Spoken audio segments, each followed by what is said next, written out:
Chapter 1. Her book bag slung over a shoulder, Estelle Wright hurried out of the classroom.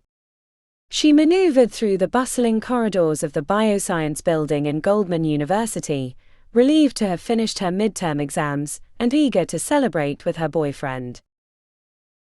Toby Ryan was not waiting by the exit. Estelle glanced at her phone. No message. She shrugged. No problem, they had a private line of communication. She sent a mental hail, Rocket. A speckled white pigeon swooped overhead and landed on the low wall at the base of the stairs. Rocket, the flying horse, stayed in her covert form when she met Estelle on the campus. Change of plan, the pigeon squawked. Toby's got a job. Meet him behind the cafeteria. Estelle smiled. She had shared a telepathic bond with Rocket ever since the infusions of alien DNA had given them superpowers. Okay. What's the job? She asked, switching direction to march along the diagonal path crossing the lawn. Postponing their dinner date was a nuisance, but she loved any excuse to fly on Rocket and use her superpower. Even the idea heated the palms of her hands.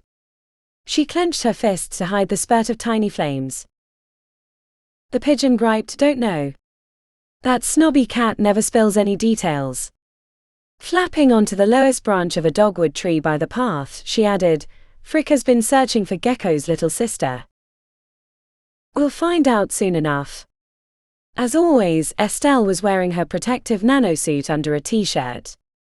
The special suit, a product of Farlian technology, was as tough as Kevlar and its color could be changed, making it a versatile addition to her regular clothes.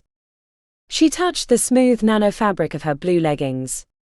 Yesterday she had adjusted to color to black, yet nobody would guess their alien origin.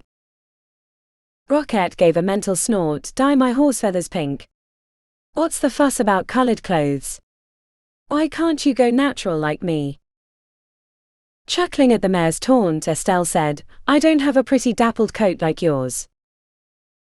She slowed as she rounded the corner to the quiet patio at the rear of the student center.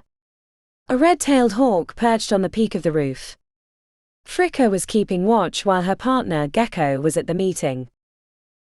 The place was empty except for a couple of students sitting together by the glass doors. Toby and two members of the Jags gang had claimed a table under a crepe myrtle tree covered with large magenta blossoms. The meeting's location in the far corner of the patio kept their conversation out of earshot of idle passers-by. Gecko, a skinny lad with dark curly hair, frowned at his open laptop. His elbows propped on the table, Toby sat beside him.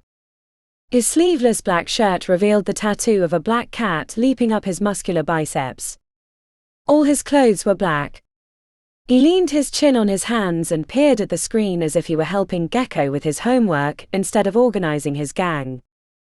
A graduate student in aerospace engineering, Toby had a brain to match his brawn and layers of secrets.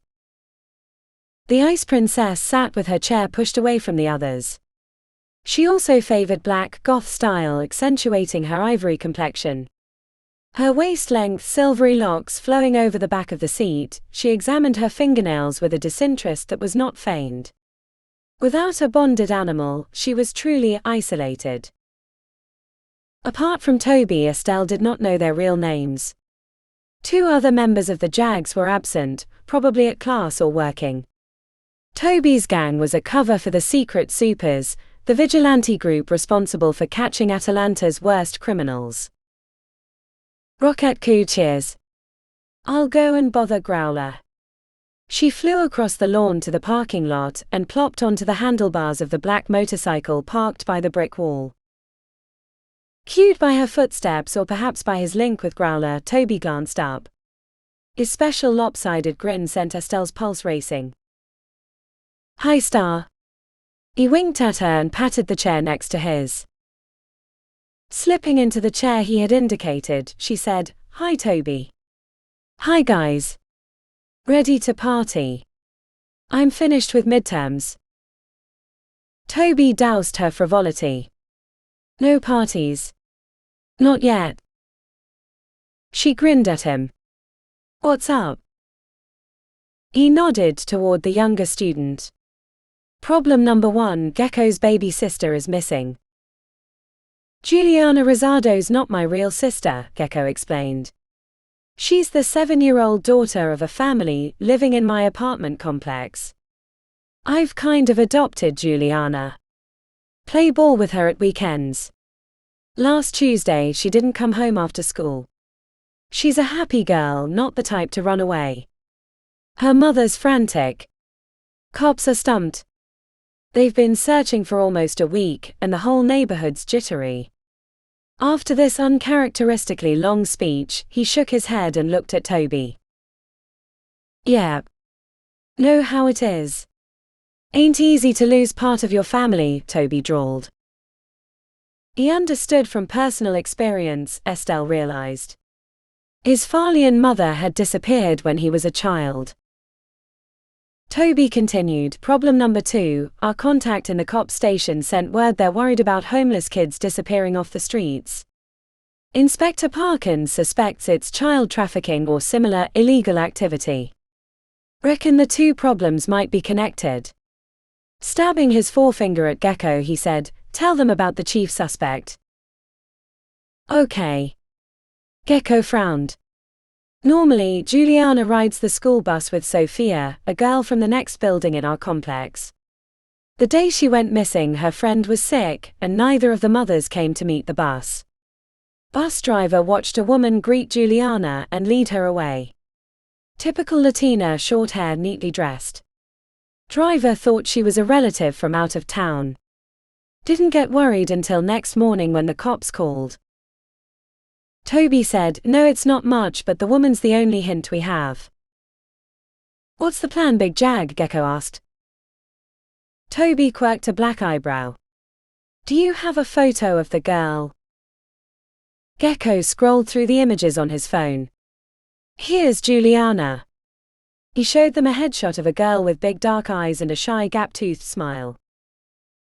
Capturing the image with the special Farlian app on his phone, Toby said, I'll send you guys a copy. Don't give them away. We'll keep this search private. He drummed his knuckles on the tabletop. Night patrols and we stop to question street kids. Shrugging, he added, not my greatest plan, but we have to find the kid before she gets into trouble. Reckon the cops can do the routine legwork. He looked at his audience. Ideas, anyone? Ice shifted position to face Toby. Pushing a loose strand of platinum blonde hair behind her ear, she said, I'm in touch with a group that shelters abused women and children. I'll ask if they've seen this girl. Go ahead, Toby agreed. She's not abused, Gecko objected.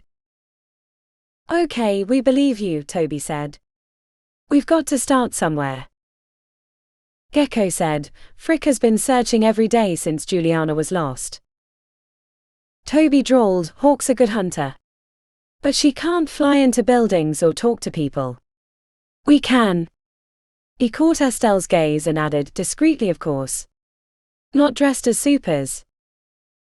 She asked, how do we patrol and question kids without exposing our identities? Patrol as supers in pairs for safety. When we spot a likely kid, we do a switcheroo to casual gear. He gestured to Gecko and Ice. You're one pair. You both know tons of places in the city where kids can hide. Grinning at Estelle, he said, we're a couple. Fly around and slip off to interrogate likely suspects. Sure, Toby. Tonight? She arched her eyebrows. Yeah. You and the mare cover west of the connector, and I'll patrol east with the cat. Don't dash into danger. Call me before you go visible. Okay. Sheesh, I can fry the villains.